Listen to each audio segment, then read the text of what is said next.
सेना नहीं है, ये हिंसा की सेना नहीं है, ये सत्य की सेना है। As a young person, you can see what's going on. Nothing's hidden from you. In your schools, universities, colleges, you can see the oppression. You can see the attack on the ideas of India. Look outside Delhi, you can see what is happening to the farmers. The backbone of this war on the nation is a troll army. Thousands of people who spread hatred and anger and are paid to do so. We also need voices to defend liberal values, to defend the ideas of compassion, peace, harmony, and affection. Come join this army. This is not an army of hatred. This is not an army of violence. This is an army of truth. This is an army that is going to defend the ideas of India. We are building this platform for you, to give you the tools to fight this battle and win. ये एक ऐसी सेना है जो भारत के विचारों का बचाव करेगी। तो सोशल मीडिया पर भारतीय जनता पार्टी की प्रॉपर आईटी सेल जो है वो मौजूद है, जो भारतीय जनता पार्टी के अलग अलग मुद्दों के लिए काम करती है। अब देखना होगा कि डिजिटल प्लेटफॉर्म पर कांग्रेस की उपस्थिति भारतीय जनता पार्टी के मुकाबले आती है या फिर नहीं। कैमरा पर्सन करण मेहरा के साथ लकी जगवानी, एएनबी न्यूज।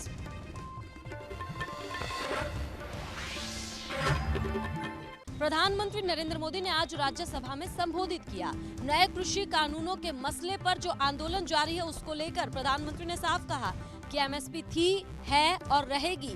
किसानों को बातचीत करनी चाहिए और आंदोलन को छोड़ देना चाहिए। मैं विश्वास दिलाता हूं कि मंडियां अधिक आधुनिक बने, अधिक प्रतिस्पर्धी होगी। इस बार बजट में भी उसके लिए हमने प्रावधान किया है। इतना ही नहीं, एमएसपी है, एमएसपी था, एमएसपी रहेगा। इस सदन की पवित्रता समझे हम। जिन 80 करोड़ से अधिक लोगों को सस्ते में राशन दिया जाता है, वो भी कंटिन्यू रहे। इसके साथ ही प्रधानमंत्री ने कहा, लाल बहादुर शास्त्री जी को जब कृषि सुधारों को करना पड़ा तब उन्हें भी मुश्किलों का सामना करना पड़ा था, लेकिन वो पीछे नहीं हटे थे। तब लेफ्ट वाले कांग्रेस को अमेरिका का एजेंट बताते थे, आज मुझे ही वो गाली दे रहे हैं। पीएम ने कहा कि कोई भी कानून आया हो, कुछ वक्त के बाद सुधार होते ही हैं। पीएम मोदी ने अपील करते हुए कहा कि आंदोलनकारियों को समझाते हुए हमें आगे बढ़ना होगा। गालियों को मेरे खाते में जाने दो, लेकिन सुधारों को होने दो। पीएम मोदी ने कहा कि बुजुर्ग आंदोलन में बैठे हैं, उन्हें घर जाना चाहिए। आंदोलन खत्म करें और चर्चा आगे चलती रहे। किसानों के साथ बातचीत लगातार जारी है। वहीं पीएम मोदी ने कहा कि कुछ बुद्धिजीवी होते हैं और कुछ आंदोलनजीवी होते हैं और हमें उन्हीं आंदोलनजीवियों से बचना होगा, क्योंकि ये वो लोग होते हैं जो देश में कुछ भी चल रहा हो वहां पहुंच जाते हैं, कभी फ्रंट से तो कभी बैक से। लेकिन उन लोगों से बचना होगा, क्योंकि उन लोगों के खुद के बस में कुछ नहीं होती, लेकिन वो कुछ और कहीं भी चल रहा हो वहां पहुंच जाते हैं। कैमरामैन शशिपाल के साथ हिमांशु सिंह की रिपोर्ट। नमस्कार, मैं हूं आपके साथ करिश्मा भारद्वाज और आप देख रहे हैं एएनबी न्यूज। देवभूमि उत्तराखंड में एक बार फिर से कुदरत का कहर बरपा है। दरअसल आपको बता दें, ग्लेशियर टूट जाने से चमोली में एक बड़ा हादसा हुआ है, बड़ी तबाही हुई है और वहीं जहां पानी के तेज बहाव में काफी कुछ बह गया। प्लांट से लेकर पुल और घर तक को इस तबाही ने अपनी चपेट में ले लिया। इस दौरान काफी कुछ नुकसान भी हुआ है। लगातार सर्च ऑपरेशन भी जारी है। इस दौरान मौतों के आंकड़े भी लगातार बढ़ रहे हैं, जबकि लापता लोगों की बात करें तो 200 से अधिक लोग गायब बताए जा रहे हैं। स्थानीय प्रशासन से लेकर सेना तक अब रेस्क्यू में जुटी हुई है और सरकार मिलकर काम भी कर रही है। तो वहीं बड़ी तबाही के बाद सियासत सरगर्मियां भी तेज हो गई है। दरअसल बीजेपी की पूर्व केंद्रीय मंत्री यानी कि उमा भारती ने उत्तराखंड के चमोली में ग्लेशियर टूटने की घटना पर चिंता जताई है और उमा भारती ने अपनी पार्टी पर ही सवाल या निशान खड़े कर दिए हैं।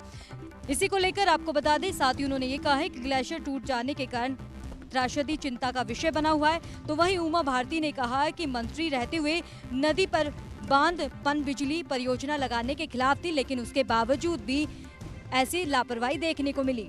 कैमरामैन शशिपाल के साथ मैं करिश्मा भारद्वाज। इस समय हम मौजूद हैं अमेठी सामुदायिक स्वास्थ्य केंद्र पर। यह यहाँ पे पुरानी बिल्डिंग और ओपीडी की समस्या को चलते हुए नई बिल्डिंग का लोकार्पण कार्य नया बिल्डिंग बनाई जा रही थी, जिसमें लगभग आज 3 वर्ष हो गए और अभी तक इस बिल्डिंग को हैंडओवर नहीं किया गया है। 18 माह की इसकी कार्य पूर्ण होने की तिथि थी, लेकिन अभी तक इसको हैंडओवर नहीं किया गया है। ऐसे में यहाँ पे जो मरीज आते थे उनको यहाँ पे जगह कम होने के कारण जिन समस्याओं का सामना करना पड़ता था, उसके चलते इस बिल्डिंग को बनाया गया। लेकिन अभी तक जो यहाँ पे कार्यदायी संस्था है और जो इनके अधिकारी हैं, वो अभी तक इस बिल्डिंग को पूरा नहीं करवा पाए और ना ही सामुदायिक स्वास्थ्य को हैंडओवर कर पाए। ऐसे में यहाँ पे कुछ लोग और कुछ मरीज हैं जिनसे हम बात करेंगे कि आखिर उनको इसके पहले किस प्रकार की समस्याएं होती थी, जिसके कारण और अभी भी किस प्रकार की समस्या होती हैं। जी, क्या नाम है आपका? सुशील जायसवाल। ये बताइए, अभी तक ये नई बिल्डिंग जो ओपीडी और इमरजेंसी की बनी हुई है, अभी हैंडओवर नहीं हुई है, ऐसे में किन किन समस्याओं का सामना करना पड़ता है यहाँ पर? ये नई बिल्डिंग जो बन रही है लगभग 1.5 करोड़ की लागत से बहुत ही अत्याधुनिक तरीके से बन रही है, लेकिन अभी पता नहीं किस कारण से इसको अभी तक अस्पताल प्रशासन को हैंडओवर नहीं किया गया है। उसकी वजह से अब आप जान लीजिए कि पुरानी बिल्डिंग है, उसमें जगह कम है और जगह कम होने की वजह से कभी कभी मरीजों को नीचे ज़मीन पर बैठना पड़ जाता है और जो स्टाफ है, डॉक्टर्स, उनको काम करने में बहुत परेशानी आ रही है। अगर नई बिल्डिंग हैंडओवर हो जाती है कि जो समस्या है वो अपने आप खत्म हो जाएगी और नई बिल्डिंग पहले से ज़्यादा अच्छी बन रही है। ये हमारे साथ कुछ पेशेंट थे जिन्होंने साफ तौर पर बताया कि वहाँ पे जगह की कमी के कारण जो है नई बिल्डिंग का निर्माण कार्य तो प्रारंभ हुआ, लेकिन लगभग 3 वर्ष बीत गए और अभी तक कार्यदायी संस्था ने और जो इसके संबंधित अधिकारी हैं उन्होंने कार्य को पूरा नहीं कराया और अस्पताल प्रशासन को हैंडओवर नहीं किया गया। ऐसे में अब ये देखने वाली बड़ी बात होगी कि कब इन समस्याओं से इन मरीजों को निजात मिलती है और नई बिल्डिंग का हैंडओवर सामुदायिक स्वास्थ्य विभाग को होता है। ये तो आने वाला वक्त ही बताएगा। राजकुमार जायसवाल, ANB न्यूज, अमेठी। रामनगरी अयोध्या में एक दिल दहला देने वाली घटना सामने आई है, जहां थाना कुमारगंज के रामगंज स्कूल के पास एक अज्ञात युवती का हाथ पैर बांध करके झाड़ियों में फेंका हुआ शव मिला। इसकी सूचना ग्रामीणों ने तत्काल कुमारगंज पुलिस को दी। मौके पर पहुंची कुमारगंज पुलिस ने शव को कब्जे में लेकर के पोस्टमार्टम के लिए भिजवाया। सड़क किनारे गड्ढे में एक महिला का आधी जली हुई अवस्था में शव प्राप्त हुआ है और ऐसा प्रतीत होता है कि ये महिला का शव कहीं से लाकर वहाँ पर डाला गया है। मौके का निरीक्षण श्रीमान DIG महोदय और अन्य सभी अधिकारियों द्वारा किया गया है और महिला के शव का पंचायतनामा करते हुए पोस्टमार्टम के लिए डेड बॉडी को भेज दिया गया है। अन्य आवश्यक विधि कार्यवाही की जा रही है। शव को देखते ही ग्रामीणों में हलचल जैसी मच गई और तत्काल पुलिस के लिए एक चुनौती भरा कार्य हो गया कि इस युवती कहां की रहने वाली है, किस कारण इसकी हत्या हुई, हत्या का कारण क्या था। वीडियो पर्सन मोहित के साथ Gaurav Mishra, ANB news channel, Ayodhya. Uttar Pradesh सरकार द्वारा जो गाइडलाइंस जारी की गई है, जो स्कूल बंद 11 महीने से चल रहे थे, वो चालू किए जा रहे हैं। हमारे साथ हमीरपुर से बेसिक शिक्षा अधिकारी जो बैठे हुए हैं, उनसे हम बातचीत करेंगे। जो स्कूल खुलेंगे, क्या इन पे कोरोना को लेकर क्या गाइडलाइंस रहेंगी? 6 से 8 तक के जो स्कूल हैं हमारे 10 तारीख से ओपन हो जाएंगे और जो भारत सरकार और उत्तर प्रदेश सरकार की गाइडलाइन है उनके अनुसार हम लोग SOP को प्राथमिक विद्यालयों के चस्पा बोर्ड पे चस्पा करवा रहे हैं और इसके तहत बच्चों का 50% उपस्थिति रहेगी। 6 से 8 तक के बच्चों का रोस्टर जारी कर दिया गया है, उसी के अनुसार विद्यालय आएंगे बच्चे। जिस तरह इन्होंने बताया कि गाइडलाइंस जारी हो चुकी है, उसी हिसाब से यहाँ पे बच्चे अब फिर से पटरी पे आने की संभावना है शिक्षा को लेकर। हमीरपुर से सिलू साथ, ANB न्यूज। गड्ढा युक्त रोडों को लेकर अभियान चला रही है, तो वहीं आज भी कस्बा वर्धा से लेके खतमा एक रूट गया है। आज ही काफी बड़े बड़े गड्ढे यहाँ पर मौजूद हैं, जिससे स्थानीय लोगों और जो राहगीर हैं, इनका निकलना काफी मुश्किल हो गया है। तो इसी बात को इसी विषय पर हम चर्चा करेंगे राहगीरों से, जो अधिकारी यहाँ से निकलते रहते हैं। हमारे साथ मौजूद है। क्या नाम है आपका? कृष्ण स्वरूप नारायण। क्या किस तरह की रूट है, आप किस प्रकार से निकलते हैं यहाँ पर? अब जो रोड है सब लोग देख रहे हैं, जनता देख रही है, जिस तरीके से हमारी सरकार वादे जरूर करती है। गड्ढा मुक्त का उन्होंने अभियान चलाया था कि जब सरकार यहाँ बदली गई थी, परिवर्तन हुआ था प्रदेश में, तो गड्ढा मुक्त सड़कों को लेकर काफ़ी वाहवाही लूटी थी। किसान बिल को लेकर लगातार करीब 2.5 महीने से किसान आंदोलन चलाया जा रहा है। अब यह आंदोलन लगभग अंतर्राष्ट्रीय हो चुका है।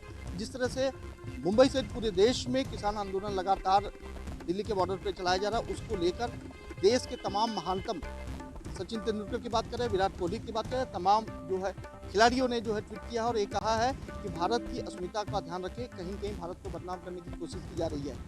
यही नहीं, पॉप स्टार रिहाना ने भी ट्वीट करके कहा है कि किस तरह से चीज़ें भारत में हो रही है वो निंदनीय है। इसको लेकर अब जो है कांग्रेस आक्रामक हुई है। कांग्रेस ये कह रही है कि इन सभी ट्वीटों की जांच कराई जाएगी। लिहाजा ये माना जा रहा है कि जिस तरह से तमाम खिलाड़ियों ने ट्वीट किया है वो कहीं न कहीं भाजपा से प्रेरित है, इसकी जांच करवाई जाएगी।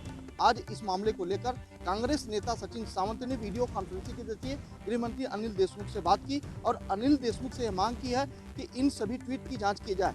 कांग्रेस को यह उम्मीद है कि यह ट्वीट कहीं न कहीं भाजपा के प्रेशर में करवाए गए हैं, इसकी जांच होनी चाहिए। लेकिन देखने वाली बात होगी कि क्या इस ट्वीट को लेकर अनिल देशमुख इस तरह की कोई जांच करवाते हैं या नहीं। Camera person Soni NB news Mumbai. Kanpur की तहसील सुआर के क्षेत्र ग्राम सैननगर मुंडिया में, जिसमें कि 3 कृषि बिलों को लेकर के यहाँ पे किसानों को अलग तरीके से प्रदर्शन कर रखे हैं, जो कि बीजेपी पार्टी का बायकॉट करके बोर्ड लगा दिया गया है। यहाँ पे मेरे साथ आप देखना चाहेंगे काफी सारे ग्रामीण किसान मौजूद हैं। इनसे हम जानकारी लेंगे कि इनकी क्या क्या समस्या, क्या क्या वो सरकार के प्रति मांगे हैं।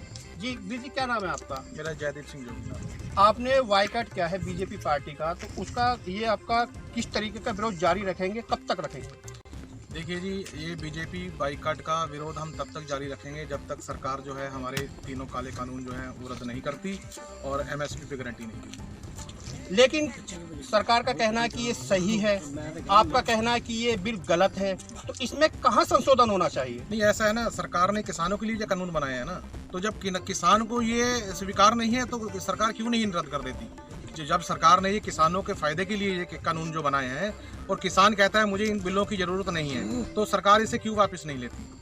सरकार को वापस लेना चाहिए। आपकी ग्राम पंचायत में कितने किसान ऐसे जो आपके समर्थन में हैं? देखिए जी, हमारी ग्राम पंचायत में लमसम 2000 के समथिंग किसान हैं जो हैं, सब किसान ही, सब किसानी के साथ ही जुड़े हुए हैं। मेरे साथ मुंडिया के किसान मौजूद थे। इनका सीधे तौर पर कहना है कि जब तक तीनों बिल कानून वापसी नहीं लिए जाते हमारा विरोध जारी रहेगा।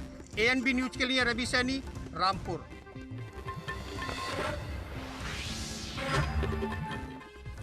कोरोना संक्रमण के चलते लॉकडाउन में आम जनजीवन बिल्कुल प्रभावित रहा। वहीं महंगाई ने महिला की रसोई को प्रभावित कर रखा है।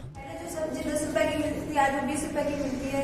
पहले जो टमाटर थे उनके भी भाव काफी बढ़ गए। 5 रुपए में पहले कुछ चीज ऐसी धनिया वगैरह दे देता, अब तो वो भी फ्री में नहीं मिलते, उसके भी बहुत पैसे लगते हैं और काफी सब्जी महंगी हो चुकी है पहले से। पता कि चीजों के भाव कम हो जाएंगे, चीजें सस्ती हो जाएगी तो आसानी होगी सबको लेने में, लेकिन अब बहुत सोच समझ कर सब्जी वगैरह या कोई भी चीज लानी पड़ती है क्योंकि बहुत महंगा हो चुका है। गैस सिलेंडर में हुई वृद्धि के बाद में महिलाओं की रसोई बिल्कुल प्रभावित हो रही है। वहीं आपको बता दें, सूखी सब्जी से लेकर हरी सब्जी के दाम आसमान छू रहे हैं। वहीं महिलाओं के मुंह से एक ही बात निकल के सामने आ रही है कि सकी सैया खूब ही कमाते हैं, महंगाई डायन खाए जाते हैं। ANB के साथ में बने रहिए। मैं भवानी सिंह, संवाददाता, राजस्थान।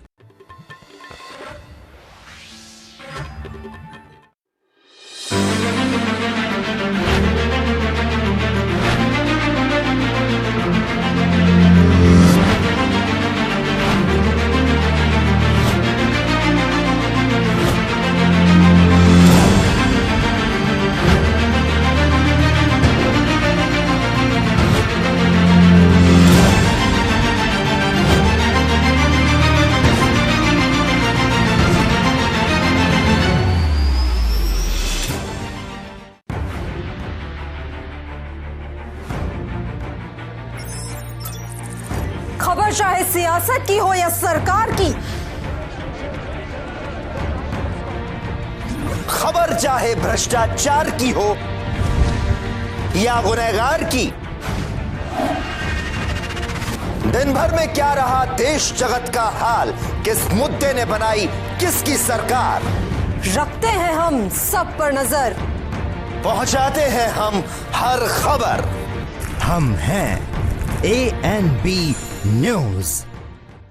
कम ब्रेक और ज्यादा खबरों के साथ देखिए ANB news in channel number पर।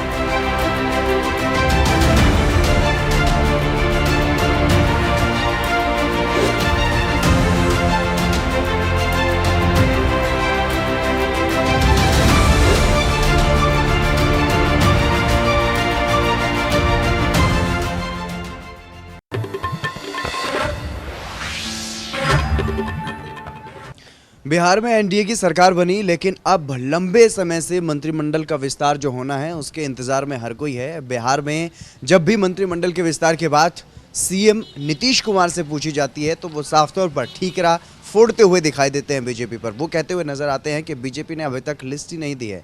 आज एक बार फिर से बिहार के मुख्यमंत्री ने अपने सधे हुए अंदाज में मुस्कुराते हुए बीजेपी पर ठीकरा फोड़ दिया। उन्होंने ये कहा कि अभी तक लिस्ट बीजेपी की तरफ से नहीं आई है और जब बीजेपी की तरफ से लिस्ट आ जाएगी तो उसी वक्त बिहार में एक बार फिर से मंत्रिमंडल विस्तार हो जाएगा। जो पहले की परंपरा है उसको लेकर के मन में कोई भ्रम है तो ये बातचीत होती है और हमको लगता है कि कभी न कभी पूरी बातचीत से सब लोग संतुष्ट जरूर होंगे और कभी भी किसी के हित के खिलाफ काम नहीं होगा, ये मुझको पूरा भरोसा है। लिस्ट जैसे ही आएगा उसी दिन उसी समय आ जाएगा, हो जाएगा। क्योंकि मंत्रिमंडल का विस्तार होना इसलिए भी जरूरी है क्योंकि बजट सत्र की अब शुरुआत होनी है और बजट सत्र से पहले पहले मंत्रिमंडल का विस्तार बिहार में होना है। तो ऐसे में अब जल्द ही मंत्रिमंडल विस्तार की उम्मीद जो है वो बिहार में बनी हुई है। और एक तरफ से खबरें ये भी सामने आ रही हैं, बीजेपी की तरफ से खबरें अब ये सामने आ रही हैं कि लिस्ट जो है वो सीएम को सौंप दी गई है। लेकिन उससे पहले सीएम का जो बयान सामने आया वो बेहद संजीदा था और बेहद सधे हुए ढंग से उन्होंने बीजेपी पर तंज जो है वो कसा था। कैमरामैन करण मेहरा के साथ मैं Hitendra, ANB news.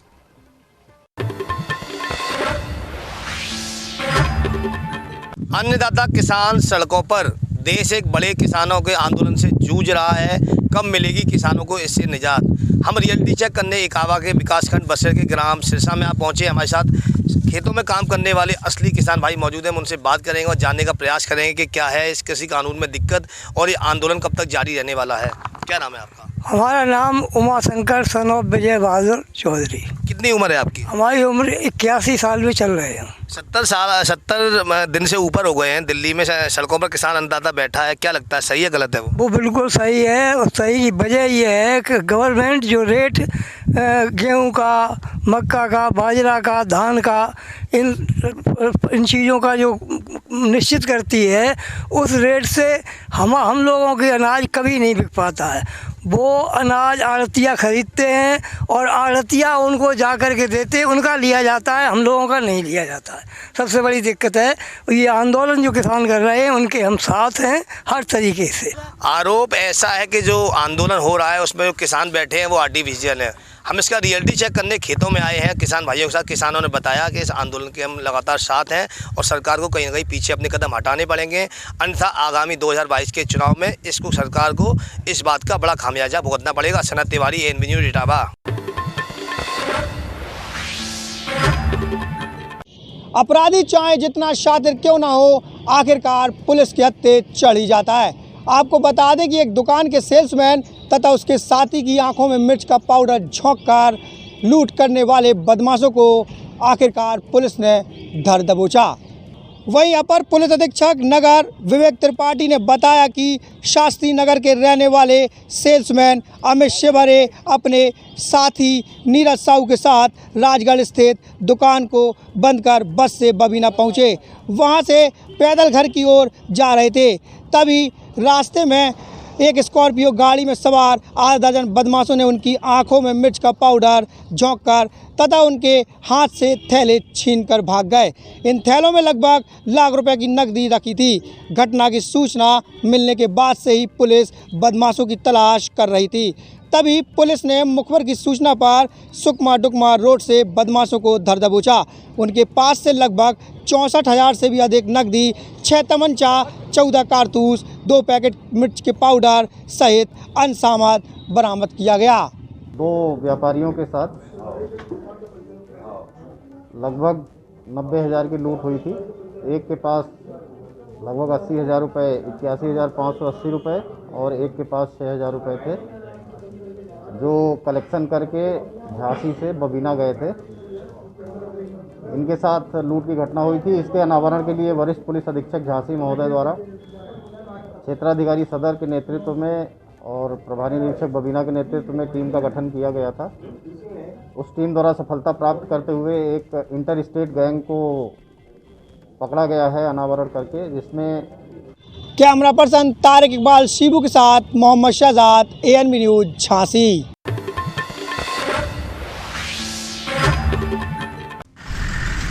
ANB news आज आपको वो हकीकत दिखाने जा रहा है जो कि ज़मीनी हकीकत है। हाँ जी, आपको बता दें, उत्तर प्रदेश के मुख्यमंत्री श्री योगी आदित्यनाथ जी ने साफ साफ इस बात का निर्देश दिया था कि आम के पेड़ नहीं कटने चाहिए। अगर आम के पेड़ कटने लगे तो हमारे आने वाली पीढ़ी क्या खाएगी। परंतु आपको बता दें सच्चाई क्या है। आप देख सकते हैं पूरी तरह से यहाँ पर आम के पेड़ कटे हुए रखे हैं और आप साफ साफ देख सकते हैं पूरी तरह से ये आम के जो लकड़ियों के ठेकेदार हैं वो लगातार ये आम के पेड़ काट रहे हैं। और आपको दिखा दें किस तरह से ये काटना शुरुआत करते हैं। आखिर इस पे आला अधिकारी क्यों नहीं ध्यान दे रहे हैं। मैं आपको दिखाना चाहता हूँ, ये मेन हाईवे है और इस हाईवे के सामने से आगे से जो बाग रहते हैं वो नहीं कटते हैं। आप साफ देख सकते हैं कि आगे से ये शुरुआत नहीं करते हैं, सारे पेड़ खड़े हुए हैं। परंतु आपको बता दें कि पीछे से बाग को पूरी तरह से काट दिया जाता है, आम के पेड़ों को काट दिया जाता है। आप देख सकते हैं पूरी तरह से काटने के बाद यहाँ रखा जाता है आम के पेड़ों को। और मैं कैमरामैन से कहूँ आपको पूरी तरह से दिखाएं कि किस तरह से यहाँ पर आम के पेड़ों को काट दिया जाता है और यहाँ पे सूखने के लिए छोड़ दिया जाता है। उसके बाद आला अधिकारी इस मामले पे एक्शन नहीं लेते हैं, पूरे आम के बाग कट जाते हैं।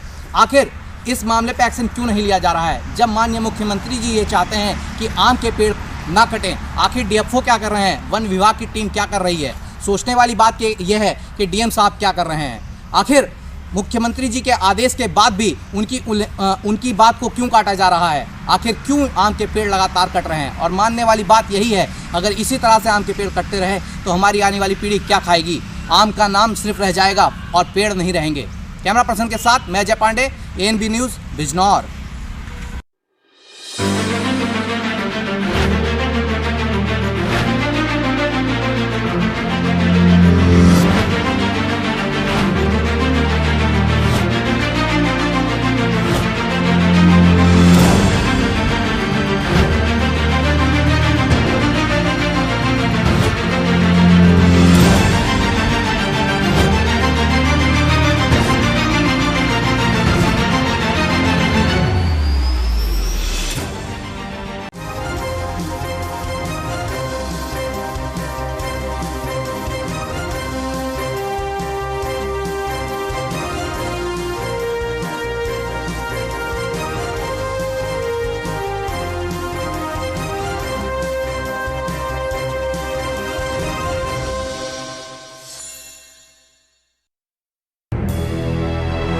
लखनऊ से लेकर चंडीगढ़ तक, मुंबई से लेकर रायपुर तक, क्या है राजनीति की हलचल, क्या है समाज का मिजाज। राजधानी लाइव, हमारी नजर, आपका फैसला, हर रोज सुबह 8 बजे सिर्फ ANB न्यूज पर।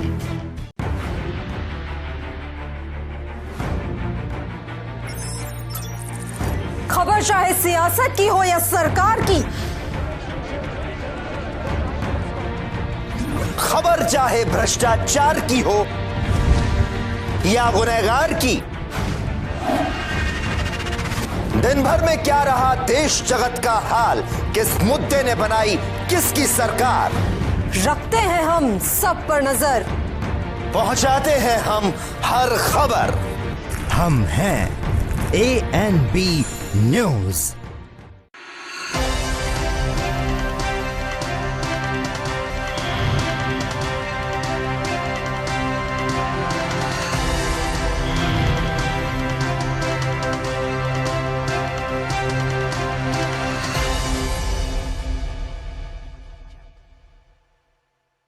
कम ब्रेक और ज्यादा खबरों के साथ देखिए ANB news in channel number पर।